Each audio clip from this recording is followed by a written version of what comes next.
Quem sabe que é amada se sente livre. Quem sabe que é amado quer viver nas profundezas da relação daquele que me quer bem e não mais no estrito obediência de uma lei ou de um mandamento. Agora eu sou livre para viver este amor. O leproso aproxima-se de Jesus e pergunta e diz: se queres, serei limpo. Jesus olha para ele e disse: eu quero. E toca no leproso, e a Bíblia diz que imediatamente ele foi limpo da sua lepra. Os tempos estão sombrios, todos os sinais estão sendo dados. Acorde enquanto é tempo. Jesus está voltando. Volte para ele antes. O mundo nos engana, mas a verdade é uma só. Deste mundo nada se leva.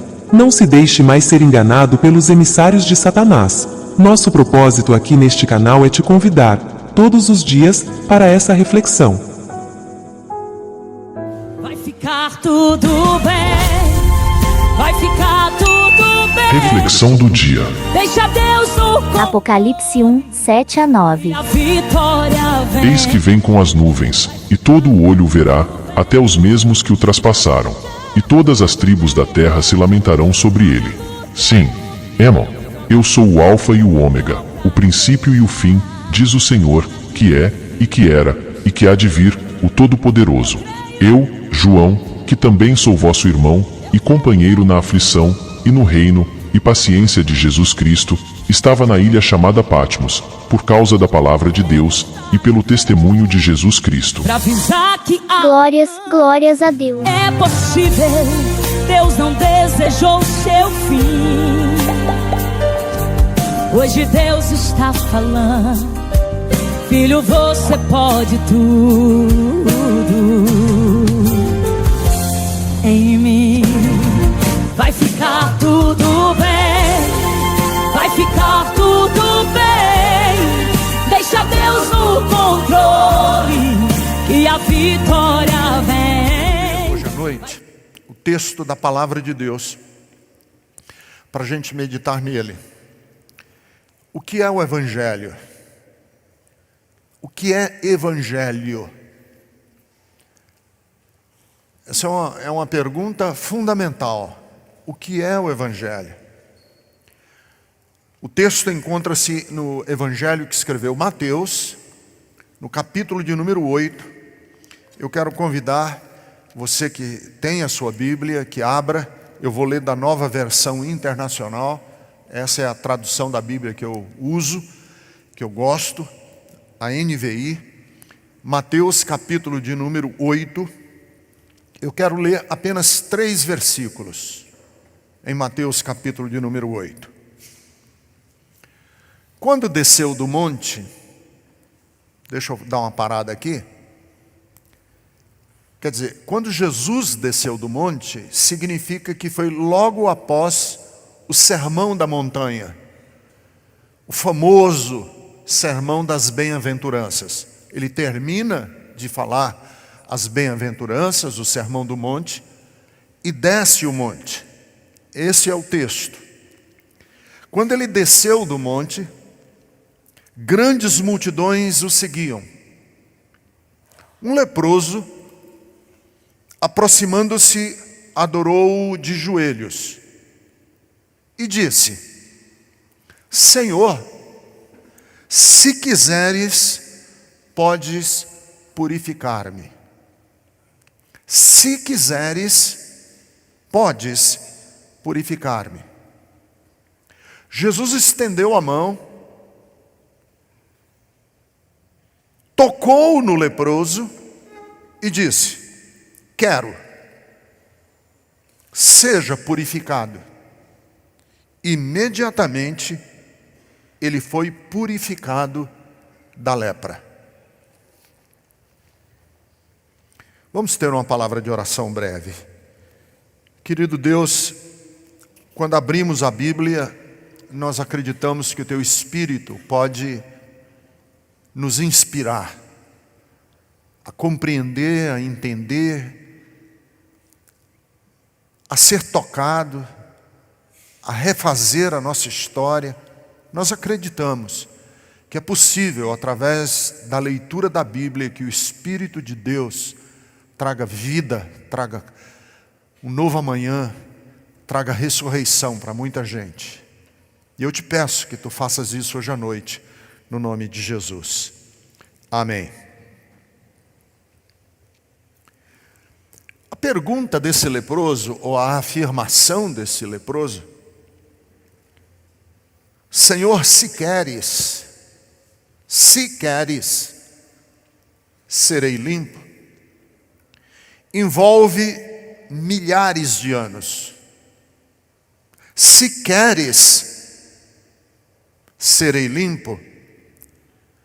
Nessa fala desse leproso, tem uma arqueologia.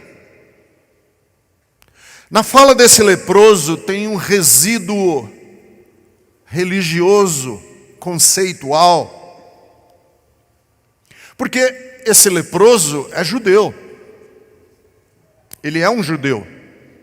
Ele mora na Palestina. E a fala desse leproso está impregnada da cultura dele. Ele quer saber. Ele quer entender o que Deus quer na verdade. Quais os sentimentos de Deus a meu respeito? Se queres, serei limpo. O que Deus pensa sobre mim?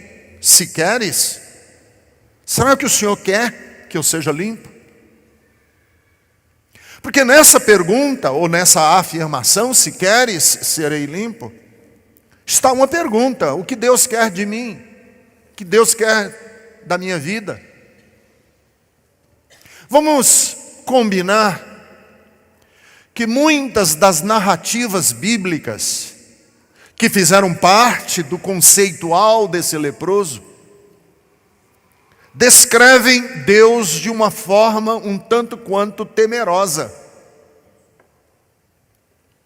Esse leproso conhecia histórias a respeito de Deus que metiam medo, que davam medo.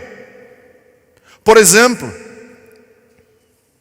há histórias bíblicas, há narrativas bíblicas que são temerosas.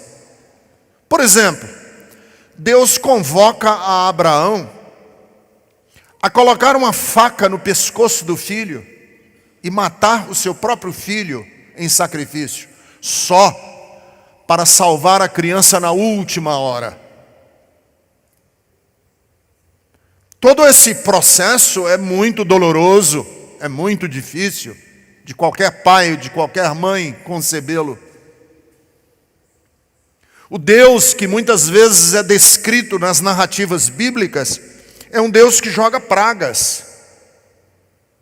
É um Deus em que envia um anjo de morte, que tem um anjo que provoca morte. As narrativas bíblicas descrevem Deus atacando Moisés e querendo matar Moisés, por ele ser um homem sanguinário. Por exemplo, no Êxodo, no livro do Êxodo, no evento do bezerro de ouro, Deus massacra 3.000 homens que participaram do ritual de construir um bezerro de ouro. 3.000 são mortos. Deus, muitas vezes, mete medo na Bíblia. Deus, por exemplo, da Bíblia, tem uma narrativa bíblica em que Deus não se opõe a um voto louco de um lunático chamado Jefté, que promete a própria filha em sacrifício. Então, essas narrativas que fazem de Deus um Deus temeroso, não havia como esse leproso fugir delas. Por isso ele está em dúvida: se queres, eu serei limpo. Não há como fugir. Há descrições de Deus como um Deus arbitrário. A Bíblia descreve muitas vezes Deus arbitrário, déspota, caprichoso. Deus muitas vezes é revelado como um fiscal que supervisiona a obediência da lei ao pé da letra. Deus é muitas vezes descrito como um Deus ciumento. E aí o leproso está em dúvida: se queres, serei limpo. Porque em algumas ocasiões Deus é implacável com alguns, como ele foi com Saul, e é leniente com outros, como ele foi com Davi. E a pergunta desse leproso, ou a afirmação desse leproso, envolve uma pergunta. E a pergunta que envolve essa afirmação do leproso, quando diz: Senhor, se queres, serei limpo, é uma pergunta que diz respeito a mim e a você. O que Deus quer? Se queres, Deus, a minha vida não se arrasta do jeito que ela vem se arrastando. Há alguns meses eu tive uma crise renal. Eu comecei a sentir uma cólica, pensei que era uma cólica intestinal. A cólica foi se agravando, foi se agudizando. E às 3 horas da madrugada eu, literalmente de joelhos ao pé da cama, acordei minha mulher falando: eu estou insuportável, alguma coisa está errada, e não esperamos por nada. Ela me colocou dentro do carro e nós corremos para a emergência do hospital. Chegamos na emergência do hospital, eu dei a informação errada, porque eu jamais imaginei que era uma crise renal, eu achei que eu estava com um problema intestinal. E até eles averiguarem exatamente o que estava acontecendo comigo, porque eu estava literalmente urrando de dor. Eles estavam providenciando morfina para minha dor. E enquanto eles providenciavam a morfina, eu segurava nas barras do leito do hospital, urrando de dor. E naquela hora eu pensei naquela hora assim: Deus, se eu morresse agora, seria muito ruim. Seria muito ruim eu morrer agora. Aliás, eu acho que não seria justo eu partir da vida com essa dor. Eu fiquei pensando ali mesmo, na cama. Acho que é o mal de quem pensa muito, né? Até na hora da dor fica pensando. Eu fiquei pensando ali na cama e dizendo assim: Deus, seria terrível se a última memória que eu tivesse dessa vida fosse essa dor. Seria terrível partir e o meu último sentimento não ser de alegria. O meu último sentimento ser essa angústia, esse desespero que eu estou sentindo aqui. Não morri, como vocês podem atestar. Mas eu tenho que admitir que muitas pessoas partem dessa vida e a última memória que eles têm dessa vida é muita dor. Os torturados que morrem. Quantas pessoas foram torturadas no Chile, na Argentina, no Uruguai, aqui no Brasil, e que no rito da tortura eles morreram. A última memória que eles tiveram da vida foi aquela tortura. Que horror. Eu tenho que admitir que para muitas pessoas o sentimento mais pavoroso é o último que eles têm. Imagine as pessoas que são executadas. As pessoas que são executadas, condenadas à pena de morte, como existe ainda nos Estados Unidos a pena de morte, e sabe que amanhã às 7 horas da noite vai ser executado. Como é que é a vida dessa pessoa nessas últimas 24 horas? Que horror!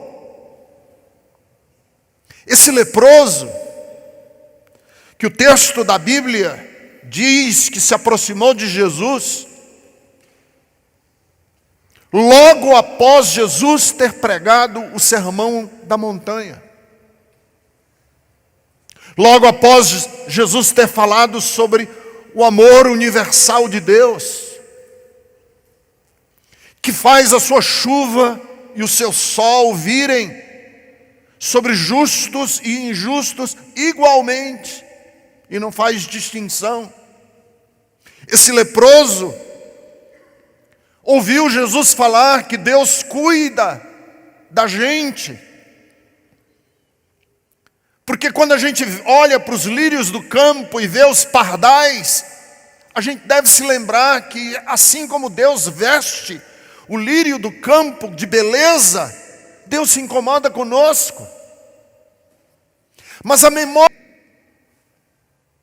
memória que esse leproso tem da sua história é uma memória amarga, difícil, e ele não consegue juntar a fala de Jesus no Sermão do Monte com as narrativas que ele tem a respeito de Deus, da cultura e da religião dele. Ele está em crise, e eu acho que o desespero desse leproso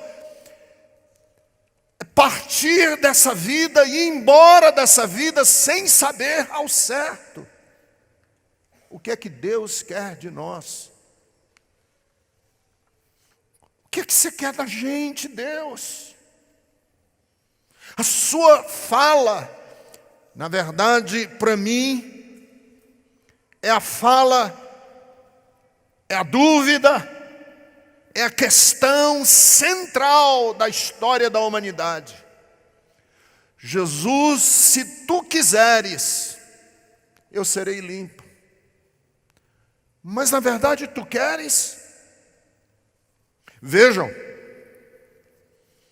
que a grande questão que precisa ser respondida por Jesus não é o tamanho do poder de Deus. Porque esse leproso não tem dúvidas de que Jesus tem o poder de curá-lo, ele não tem dúvidas. Ele não está em crise se Deus pode ou não pode. A crise dele é se ele quer. Não é um debate, não é uma discussão se Deus pode fazer isso ou se Deus pode fazer aquilo. O debate e a discussão e a dúvida e a insegurança deste leproso não é se Deus tem muito ou pouco poder. É o tanto que Deus nos quer bem. Se queres. Veja, o leproso não tinha dúvida de que Deus podia. Ele só tinha dúvidas se a história dele era importante para Deus.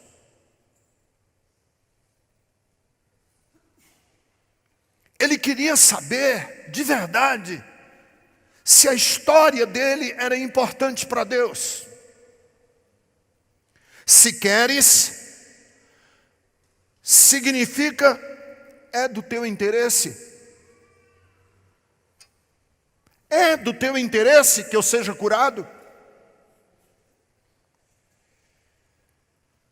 Eu ser curado encaixa nos teus propósitos? Se queres. A grande pergunta desse leproso é: eu sou um peão no xadrez de Deus? Eu sou uma mera peça no jogo de xadrez que Deus joga? Eu tenho alguma relevância no mega projeto que Deus tem para a humanidade? Ou eu sou descartável? Se queres, serei limpo.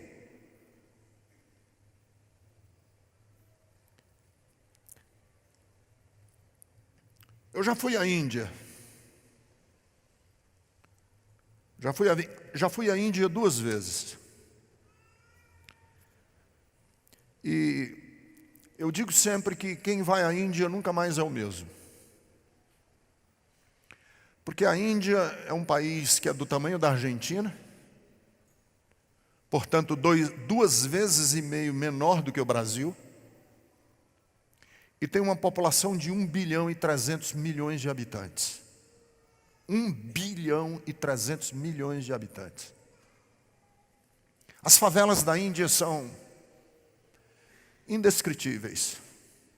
Eu estava com meu amigo pastor Otacílio, que é pastor em Fortaleza, numa dessas nossas viagens, e nós fomos fazer um projeto missionário numa tarde, uma tarde muito quente em Mumbai, a antiga Bombaim. Nós fomos fazer um projeto missionário de alcance a prostitutas, na zona da prostituição de Bombaim.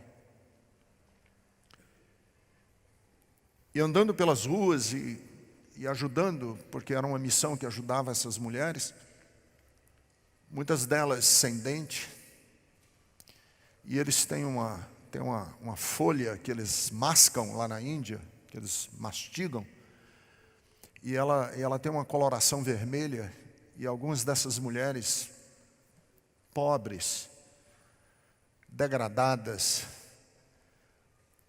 sem dentes, mastigando aquela folha, porque ela é entorpecente, e cospem aquilo no chão, e a gente andando naquele lugar tão terrível. Eu falei, Otacílio, me ajuda a descrever, eu preciso, quando chegar no Brasil, descrever qual é a situação da pobreza aqui da Índia. E nós chegamos à conclusão de que os favelados e os pobres da Índia, os párias, os excluídos, os intocáveis, né, que eles chamam, os párias, os sem casta da Índia, vivem em situação pior do que os porcos das favelas brasileiras. Foi a única maneira que eu tive de descrever.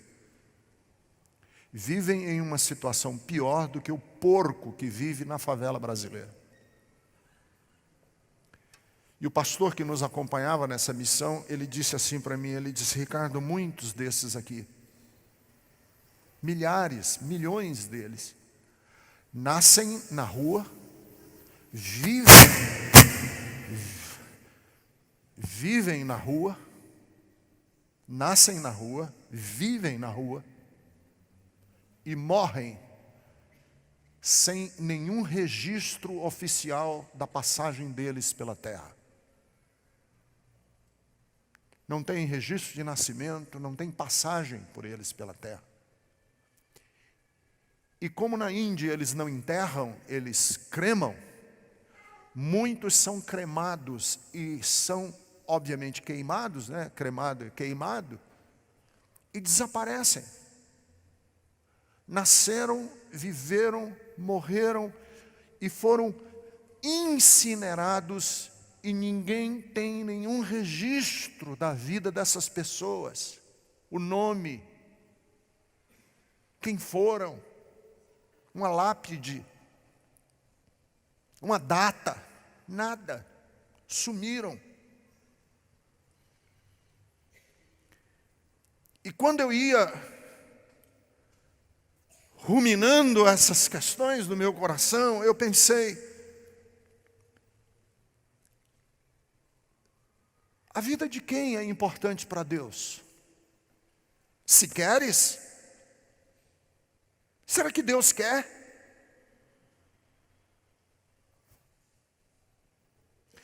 E aí Jesus traz, e aí para mim essa é a mensagem mais linda que pode sair dos lábios de um homem ou de uma mulher. Deus se importa sim. Ele não é o Deus que constrói a história às expensas das pessoas. Não há ninguém e nenhuma pessoa, nem mesmo aqueles que são os párias da Índia, que Deus não ame e não queira bem. Porque aqui está um leproso, sem nome, que faz uma pergunta fundamental a Jesus: tu queres? Tu te importas comigo? Porque em Jesus as pessoas são a medida das ações de Deus. Deus não tem outro projeto, Deus não tem outra preocupação senão as pessoas. E a mensagem do Evangelho inverte a lógica da religião. Não são os mais dignos, não são os de melhor fama, não são os mais capazes, não são os mais santos. São os dejetos humanos, são as pessoas menos importantes aos olhos da sociedade, são os excluídos, são os discriminados, são os não queridos, são os que não são bem-vindos no elevador social, que só podem usar o elevador de serviço. São estes que Deus mobiliza os céus, são estes que Deus chama para que eu anuncie que Ele se incomoda sim, Ele ama sim. Você é importante para Deus. O sofrimento do proscrito, a dor do pobre, o clamor do injustiçado, é ouvido por Deus, e essa é a mensagem do Evangelho. E não há nenhuma pessoa e nenhuma vida que seja descartável aos olhos de Deus.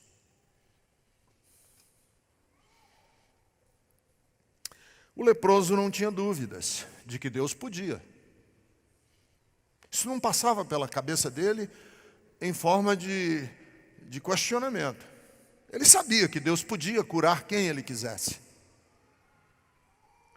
A dúvida desse leproso era, primeiro, se ele era importante para Deus. Se no jogo e no tabuleiro de Deus a vida dele contava.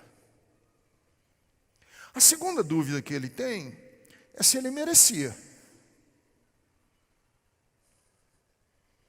Ele não tinha dúvida de que Deus pode curar. O que ele não sabe é se ele merece ser curado. Por isso ele fala: se queres, serei limpo. Porque, de alguma maneira, na religião, Deus só quer para aqueles que merecem. Na lógica da religião, Deus só quer se você fizer por merecer. Se você não fizer por merecer, diz a religião, Deus não quer. Esse é o grande problema da lei.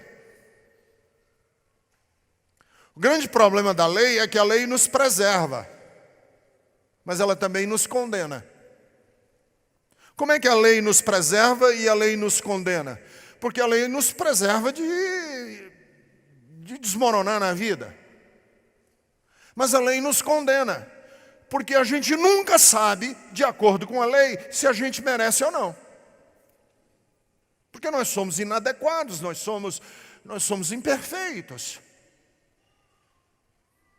Quando você pode dizer, eu sei que Deus quer o meu bem? Quando? De acordo com a lei? Nunca. Porque você sempre tem uma ponta de questionamento do que você fez de errado. E a lei não deixa por menos, ela aponta, ela mostra o que você fez de errado. Então as igrejas e as religiões se alimentam dessa dúvida.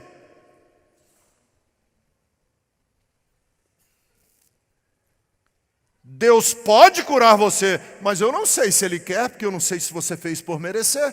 Venha para Betesda que eu vou ensinar você a fazer por merecer a bênção de Deus sobre você. E aí está todo mundo dentro da Betesda e nas igrejas evangélicas com essa pergunta: será que Ele quer? Ninguém aqui tem dúvida de que Deus pode. Nosso questionamento e a nossa dúvida é: será que Ele quer? E por que Deus não quereria?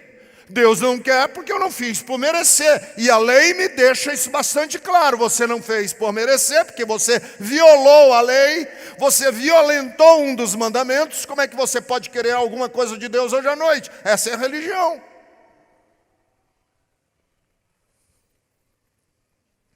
E aí Jesus é fenomenal e ele é fantástico. Porque ele põe Deus acima da justiça da lei. Jesus põe Deus acima da justiça da lei. Quando que Jesus colocou Deus acima da justiça da lei? Quando ele perdoou uma mulher apanhada no adultério. Porque a lei dizia que ela podia ser apedrejada. A lei mandava que ela fosse apedrejada. Mas Deus está acima dos critérios da lei. E ele perdoa essa mulher e diz, vá em paz. Em Jesus, Deus faz a misericórdia triunfar sobre a justiça. Tanto que os trabalhadores, na parábola dos trabalhadores da vinha, os trabalhadores que foram empregados por ele na última hora, ganham o mesmo salário daqueles que foram empregados e foram contratados na primeira hora. Para que nós aprendamos que Deus faz com que a misericórdia triunfe, seja maior do que a justiça. Em Jesus, os preceitos religiosos podem ser negociados para salvar uma vida. Por isso é que Ele muitas vezes curou, salvou e libertou muita gente no próprio dia do sábado. Jesus relativiza toda a estrutura social de Israel para absolutizar o amor. Quem sabe que Deus não lida mais com a gente a partir do merecimento, se sente livre para não ter essa dúvida, se queres. Estou livre dessa dúvida porque eu sei que Ele quer. Livre da dúvida, não se Deus pode. Eu estou livre da dúvida de que eu preciso fazer, merecer, para que Deus queira, para que Deus me ame. Deus não lida mais com a minha capacidade de obedecer à lei, mas Deus lida comigo a partir dos critérios do coração e da misericórdia compassiva dele para comigo. Quem sabe agora que Deus não lida mais com a gente a partir do merecer, não faz sentido nenhum dizer se queres, porque eu sei que tu queres sempre. E aí nós ficamos livres da bolha do pensamento religioso. E vamos para o pensamento da graça. Deus quer. E quando eu digo Deus quer e eu sei que Ele quer, eu perco o medo e entro na dimensão do amor. Quem sabe que é amado se torna ousado. Quem sabe que é amada se sente livre. Quem sabe que é amado quer viver nas profundezas da relação daquele que me quer bem e não mais no estrito obediência de uma lei ou de um mandamento. Agora eu sou livre para viver este amor. O leproso aproxima-se de Jesus e pergunta e diz, se queres, serei limpo. E Jesus olha para ele e diz, eu quero, e toca no leproso. E a Bíblia diz que imediatamente ele foi limpo da sua lepra. E se você está aqui hoje à noite e você diz, eu não sei se Deus quer, porque eu nem sou dessa igreja, nem sou dessa religião, pois deixa eu lhe dizer, Deus quer. Se você está aqui hoje à noite e você diz, mas olha pastor, você nem sabe da minha vida, das coisas que eu ando aprontando por aí, eu nem sei se Deus quer, Ele quer. E você pode dizer, pastor, eu sou um proscrito da sociedade, ninguém me aceitaria, e se o senhor conhecesse a minha vida, não me receberia. Pois eu quero lhe dizer que talvez eu não recebesse você, mas Deus recebe e Deus quer. Esse leproso não tinha dúvida que Deus podia. Ele não tinha dúvida que Deus pode. Isso não está em questão. O que está em questão é se existe alguma relutância, hesitação em Deus e no amor de Deus. É muito interessante uma mulher que se sente insegura na sua relação com o marido, pode ser porque o marido hesita. Porque toda hesitação gera insegurança. Querida, não com palavras, claro, que ele não vai dizer isso, mas com gestos, com atitudes. Eu tô hesitante sobre nós dois. Ela se sente insegura. Se você participa da Bethesda e você chega para mim e diz: pastor, eu estou muito hesitante sobre a Bethesda. E eu, como pastor, vou me sentir inseguro. Você tem um amigo e você diz: cara, eu estou hesitante, eu hesito na nossa amizade. Eu me sinto inseguro na nossa amizade. Porque é possível sacrificar-se sem amar. Mas é impossível amar sem sacrificar-se. E esse leproso está hesitante, ele está inseguro, porque ele não sabe se Deus hesita. Se queres.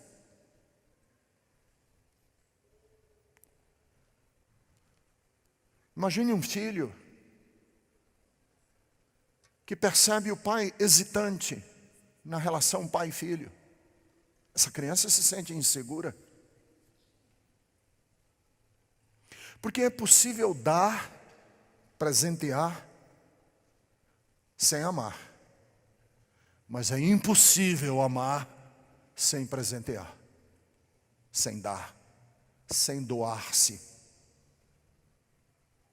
Por que que esse leproso está inseguro? Se queres, isso é insegurança. Porque Deus foi muitas vezes narrado nas histórias bíblicas como um Deus que hesitou. Hesitou na sua relação, muitas vezes. E aí a mensagem de Jesus é absolutamente linda. Quando ele desfaz as ideias religiosas a respeito de Deus. E diz: é possível que um pai hesite com o filho. É possível que uma relação de mãe e filho seja hesitante. Mas é impossível que Deus relute, que Deus esteja relutante sobre nós. Que pode sim uma mãe esquecer o filho que ela amamenta. E essa é uma das linguagens mais lindas do amor maternal de Deus, não paternal, maternal de Deus. É possível que uma mãe esqueça o filho que ela amamenta. E a história mostra que sim. Mas Deus jamais se esquecerá de nós. Se meu pai e minha mãe me abandonarem, disse o salmista, o Senhor me acolherá. Você pode relutar no seu amor pela sua mulher, mas Deus não está relutante e quer continuar nosso parceiro. Por mais que a gente tenha transgredido. E esse é o amor louco de Deus, alucinado de Deus. É loucura pensar nisso. Que mesmo que nós tenhamos negado, cuspido, Ele continua fiel. Porque o texto diz, quando somos infiéis, Deus permanece fiel. Ele não é relutante. Se queres, serei limpo. E a resposta de Jesus é peremptória, taxativa, incisiva. Quero. Não reluta, não hesita, não gagueja. Não, quero. Porque em Deus é sempre o sim e o amém. Porque o amor de Deus não reluta. O preço que Ele pagou e ainda paga por nos querer tanto bem, só temos uma metáfora possível. É o seu Filho morrendo na cruz do Calvário.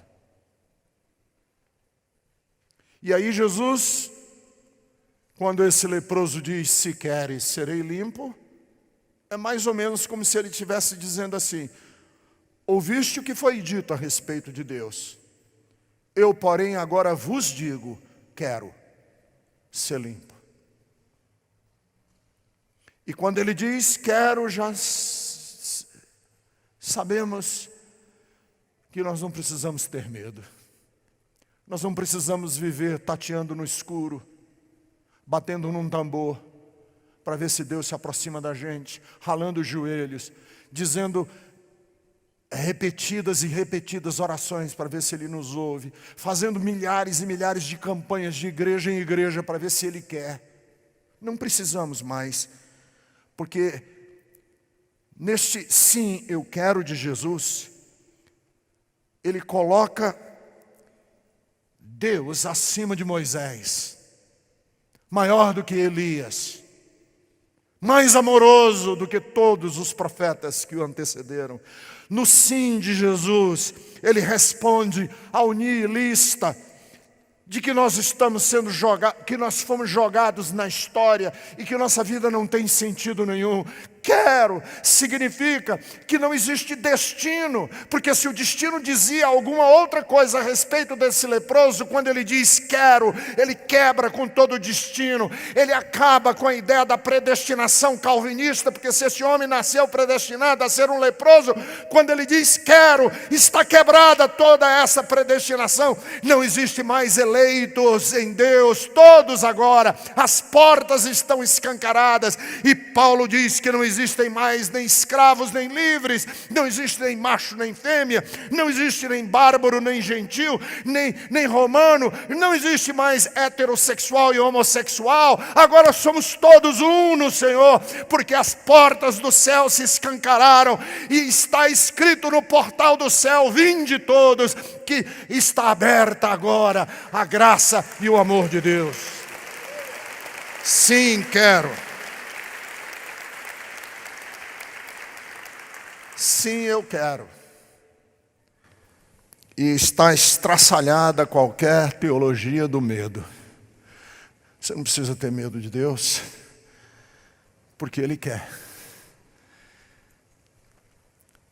E Deus move, intima, interpela, pede, convoca, chama. Deus faz tudo o que pode ser feito e que foi feito, para que ninguém morra mais anônimo, desprezado, e cada um que morre é um prego que nós batemos na cruz do Calvário, é um cuspe que nós damos na cara de Deus, porque Deus não quer a morte de ninguém, Deus quer a vida. O texto das Escrituras diz, Deus não quer que ninguém se perca. Deus não deseja, não quer, não é do coração dele que ninguém se perca, mas que todos sejam salvos. E se você está aqui hoje à noite, essa é a palavra que eu quero dizer para você. Jogue fora todo medo, porque a mensagem do Evangelho é a mensagem da vida. Meus amigos e irmãos, as coisas mundanas, às vezes, nos faz sentir que estamos vivendo um mundo de felicidades. Não nos deixam enxergar a realidade e ainda nos mantém na escuridão. É preciso que alguém nos chame a atenção dessas coisas, que nos faça acordar para a verdadeira vida, vida essa, com Jesus. O momento de despertar é agora. Pare agora e pense nisso.